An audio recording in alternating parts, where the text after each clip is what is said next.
अति किसी भी चीज की अच्छी नहीं होती भक्तों। बस वैसा ही कुछ चंद्रमा के साथ हुआ।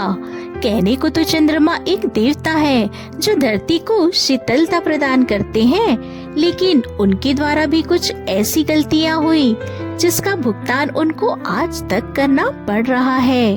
बहुत ही रोचक कहानी है भक्तों, और ये कथा जुड़ी है चंद्रमा और राजा दक्ष की 27 पुत्री के साथ।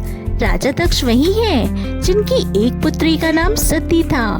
सती को महादेव की पत्नी होने का गौरव प्राप्त हुआ है, लेकिन उनके पिता के द्वारा शिव का अपमान करने पर उन्होंने आत्मदाह कर लिया था। वही राजा दक्ष की 27 पुत्री का विवाह चंद्रमा के साथ हुआ था। एक दिन चंद्रदेव यूं ही विचरण के लिए निकले थे, तब उनकी नजर राजा दक्ष की बड़ी पुत्री रोहिणी पर पड़ी। उनको देखते ही चंद्रमा का मन रोहिणी पर मोहित हो गया, लेकिन वहीं दूसरी तरफ चंद्रमा के तेज व सुंदरता को देखकर वहां खड़ी राजा दक्ष की 27 पुत्री का मन भी उन पर आ गया। जब चंद्रदेव को इस बात का ज्ञान हुआ कि रोहिणी और उनकी अन्य बहनें भी उनसे प्रेम करती हैं, तो वो बिना देरी किए राजा दक्ष के पास गए और उनकी 27 पुत्री से विवाह का प्रस्ताव उनके सामने रख दिया।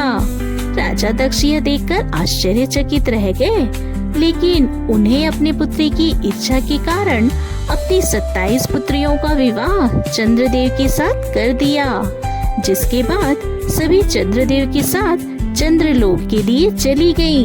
चंद्रदेव राजा दक्ष की 27 पुत्री में से सबसे बड़ी पुत्री रोहिणी से ही सबसे ज्यादा प्रेम करते थे।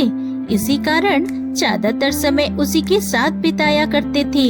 चंद्रदेव के द्वारा रोहिणी को दिए जा रहे विशेष स्नेह से उनकी बाकी पत्नी अपने आप को अपेक्षित महसूस करने लगी।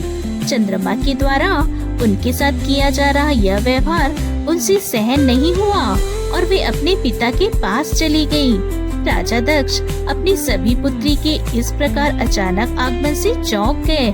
उन्होंने कारण पूछा तो सभी ने अपने पिता को पूरी बात बताई। यह सुनकर राजा दक्ष चंद्रमा से मिलने गए और उन्हें ऐसा ना करने की सलाह दी। तो चंद्रमा ने भी दक्ष को आश्वासन दिया कि आगे से वे ऐसा कुछ नहीं करेंगे, लेकिन फिर भी उन्होंने रोहिणी के प्रति विशेष प्रेम को नहीं छोड़ा, जिससे क्रोधित होकर राजा दक्ष ने चंद्रमा को श्राप दिया कि तुमने अपने जिस रंग रूप और तेज पर इतना अभिमान किया, अब वह नहीं रहेगा।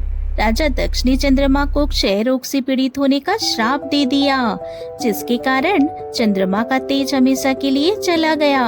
अब चंद्रमा के पास सुंदरता बची, ना ही पहले जैसा तेज।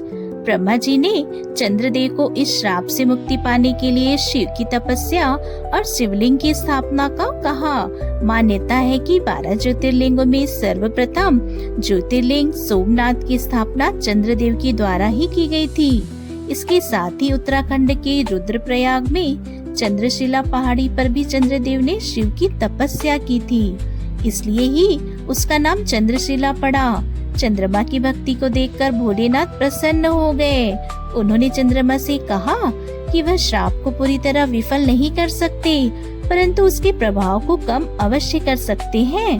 अतः उन्होंने चंद्रमा के तेज को 15 दिन घटना और 15 दिन बढ़ाने का आशीर्वाद दिया।